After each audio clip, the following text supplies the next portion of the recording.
There's a kid who bought his first stock at 11 years old. He used money from delivering newspapers. $114, 3 shares of a company called Cities Service Preferred.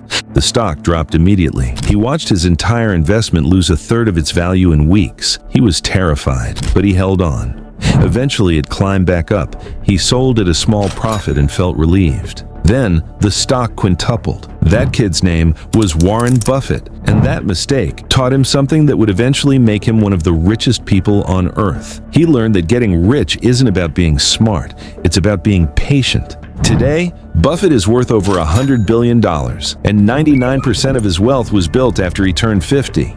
This is a story about how a kid from Omaha cracked the code that almost everyone else ignores. Let's start with what Warren Buffett actually does. Because most people think he's some kind of financial wizard, a guy who stares at charts and predicts the future and outsmarts Wall Street. He doesn't. Buffett's strategy is almost boring in its simplicity.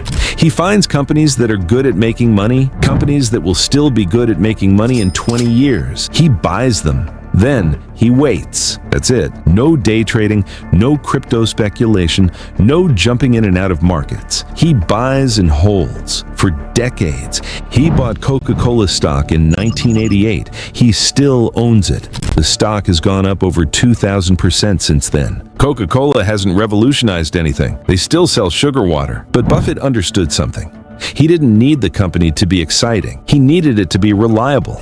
Something that would keep making money while he did absolutely nothing. Because the secret to Buffett's wealth isn't what he buys. It's what he doesn't do. He doesn't panic. He doesn't sell. He doesn't chase trends. He just waits. Here's where it gets interesting. Buffett made his first million by 30. By 40, he was worth 25 million. At 50, 376 million. But then the growth exploded. By 60, he had 3.8 billion. By 70, 58 billion. Today, over 100 billion. So what changed? Did he suddenly get smarter at 50? Number. He just gave his money more time to compound. Buffett made 99% of his fortune after his 50th birthday. Not because those were his best investing years, but because that's when compound interest finally hit its exponential phase.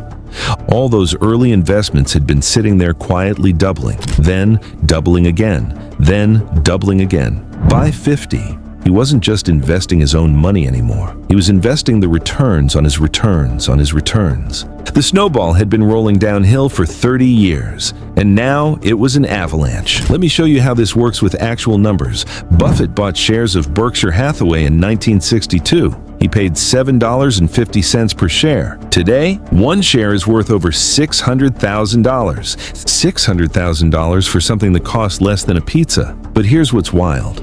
Buffett didn't sell. He's held those shares for over 60 years. Most investors would have sold when it doubled, when it hit 10,000, when it hit 100,000. Buffett just sat there because he understood something that almost no one else does. Selling stops the compounding. Every time you sell to take a profit, you restart the clock. You might make money, but you kill the exponential growth. Buffett's wealth isn't from brilliant trades. It's from refusing to trade at all. Now, let's talk about what Buffett doesn't do.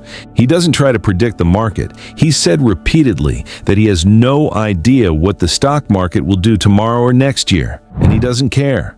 When the 2008 financial crisis hit, Buffett didn't panic. He bought more. While everyone else was running for the exits, he was backing up the truck. He invested $5 billion in Goldman Sachs right in the middle of the collapse.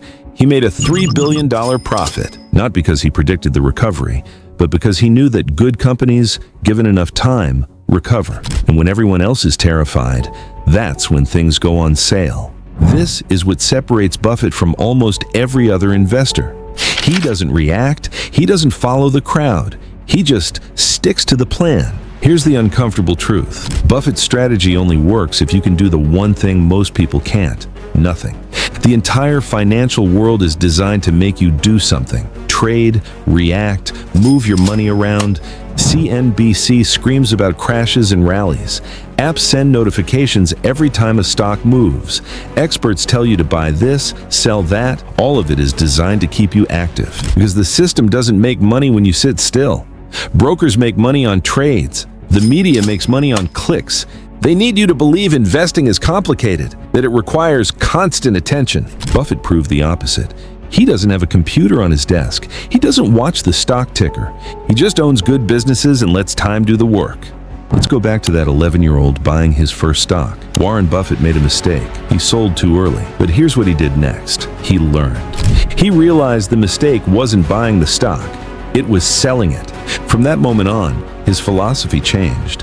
He stopped trying to make quick profits. He started asking a different question. Will this company still be making money in 20 years? If the answer was yes, he bought it. And then he didn't look back. He's not trying to beat the market this quarter.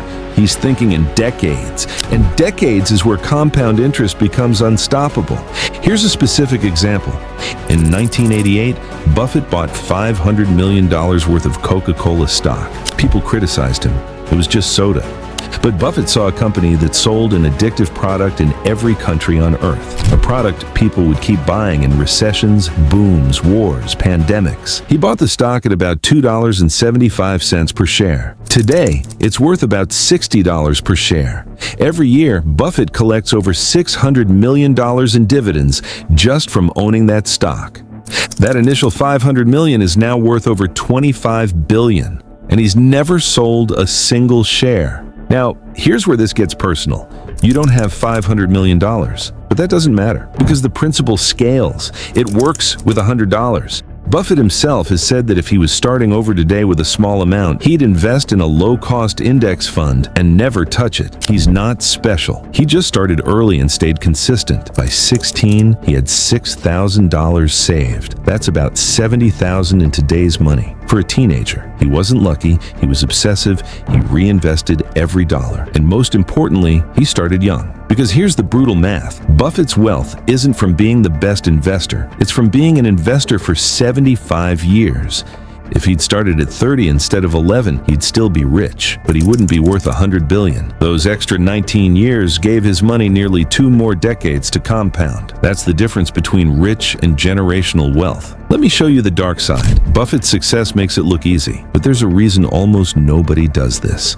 Buffett held through the 1970s when inflation destroyed the market. He held through the dot-com crash. He held through 2008. And during every crash, smart people told him he was wrong, but he didn't sell. Because he wasn't investing based on what the market was doing. He was investing based on what businesses were worth. Businesses survive crashes.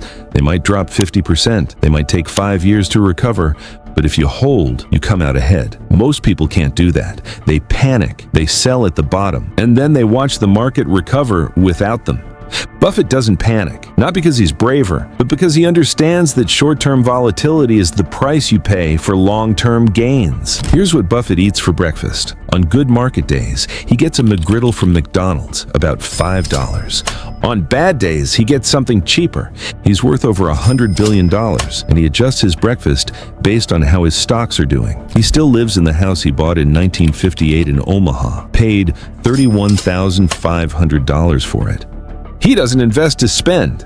He invests because compounding is the most fascinating game he's ever found. Most people invest to get rich so they can buy things. Buffett invests because watching money compound is more interesting than anything money can buy. There's a letter Buffett writes every year. In one, he told a story about 1942.